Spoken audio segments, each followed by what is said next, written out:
Hello friends, કેમ છો બધા? તમારી પોતાની ચેનલ નિશા પટેલ ગુજરાતીમાં તમારું સ્વાગત છે અને હું છું નિશા.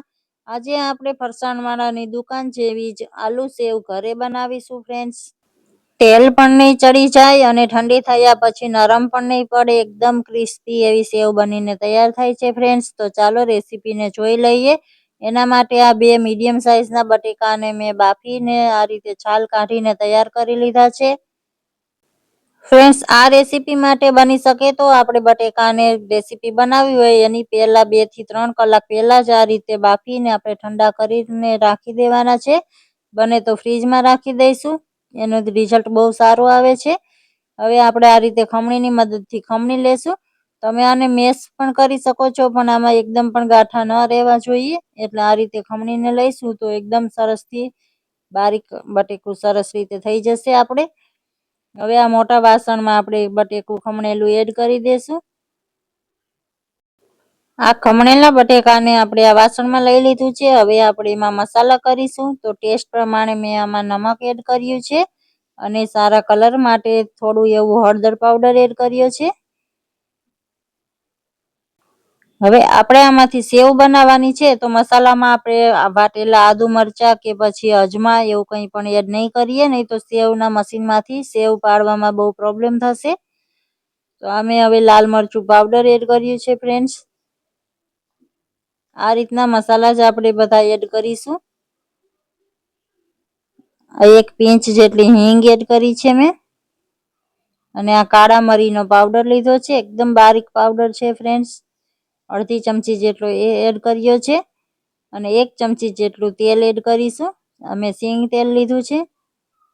વધારે પડતું તેલ નહીં એડ કરીએ ફ્રેન્ડ્સ, નહીં તો સેવ આપણી તળતી વખતે તેલ પી જશે. હવે આ બેસન લીધો છે, બેસનને મેં ચાળીને લીધો છે. આ રીતની ઘરની કોઈ પણ વાટકી સેટ કરી લેશું ફ્રેન્ડ્સ. આ વાટકીથી મેં 2 વાટકી બેસનને ચાળીને લીધો છે. એકવારમાં બધો બેસન નહીં એડ કરીએ, આ રીતે અડધો બેસન મેં એડ કર્યો છે. બાકીનો આપણે જરૂર પ્રમાણે એડ કરતા જઈશું. હવે 2 ચમચી મેં ચોખાનો લોટ લીધો છે, એનાથી સેવ એકદમ ક્રિસ્પી બનીને તૈયાર થશે. એ પણ એકદમ ઝીણો ચોખાનો લોટ છે ફ્રેન્ડ્સ. મેં ઘરે જ ચોખા દળીને લોટ બનાવેલો છે. હવે બધું આ રીતે સારી રીતે મિક્સ કરતા જઈશું. આમાં પાણી આપણે એડ નથી કરવાનું ફ્રેન્ડ્સ. લોટ બેસન આપણે કેટલો જોશે એ આપણા બટેકાની ક્વોલિટી પર ડિપેન્ડ કરે છે. બટેકામાં વધારે મોઇસ્ચર હોય તો થોડો બેસન વધારે જરૂર પડે છે.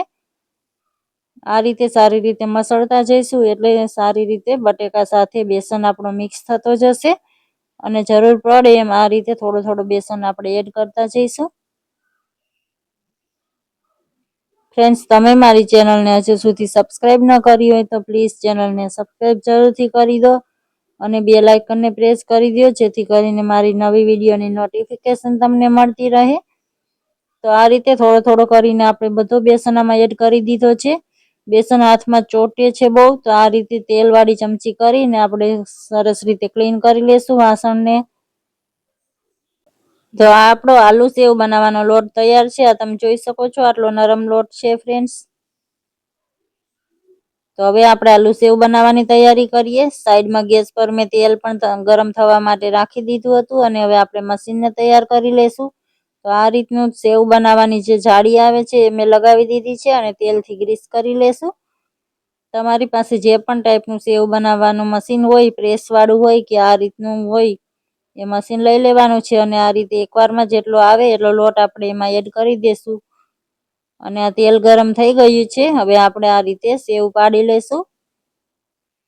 આમ એક જ ડાયરેક્શનમાં ફેરવતા જઈશું અને એકવારમાં આ રીતે જેટલી સમાય એ પ્રમાણે સેવ પાડી લેશું.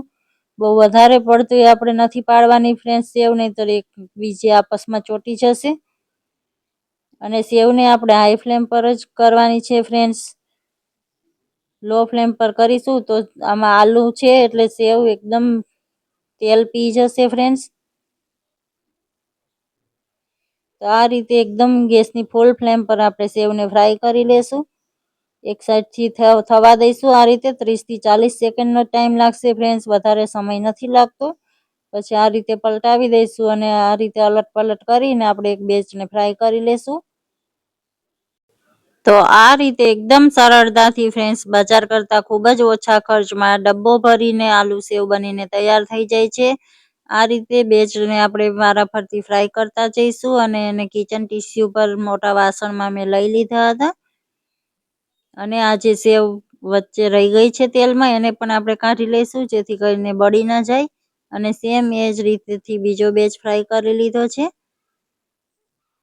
તો આ રીતે બધી સેવ થોડી ઠંડી થઈ જાય પછી આના ઉપર મેં એક સ્પેશિયલ મસાલો બનાવ્યો હતો.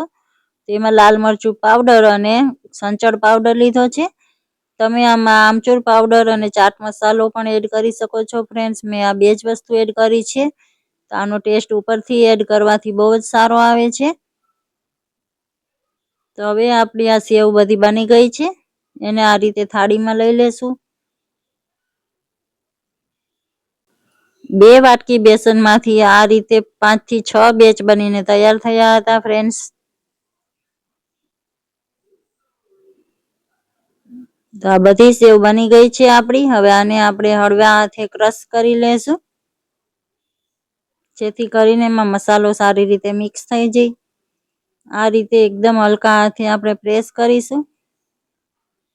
આ તમે જોઈ શકો છો. હવે આપણે ઉપરથી મસાલાને એડ કરી દઈશું.